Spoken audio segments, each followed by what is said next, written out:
Salam əziz followerlərim, xoş gördük sizi. Ana mahnısını dərxas veriblər. Təqdim eləyəm sizin gözəl gülüşünüzə.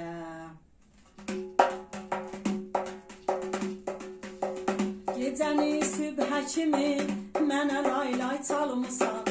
Gecəni sübhə kimi mənə laylay çalmısan. Sən yuxusuz mən isə, sən yuxusuz mən isə mışıl mışıl yatmışam. Ay mənim göyçək anam, mənim maviçək anam. Ay mənim çiçək anam, mənim maviçək anam. Ay mənim göyçək anam, mənim maviçək anam. Ay mənim çiçək anam, mənim maviçək anam. Sənin qucağında mən böyüyüb boyatmışam. Sənin qucağında mən böyüyüb boyatmışam. Ömrünü mənə verib, ömrünü mənə verib, sən isə qocalmısan. Ömrünü mənə verib, ömrünü mənə verib, sən isə qocalmısan. Ay mənim göyçək anam, mənim maviçək anam.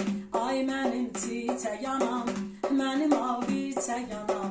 Ay mənim göyçək anam, mənim maviçək anam. Sevincimə sevilib, kədərimə yanmısan. Sevincimə sevilib, kədərimə yanmısan.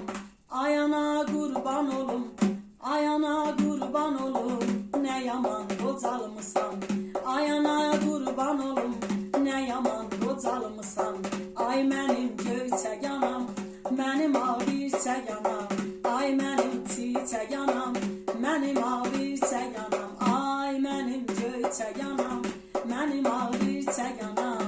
Ay mənim gözəl anam, mənim maviçək anam.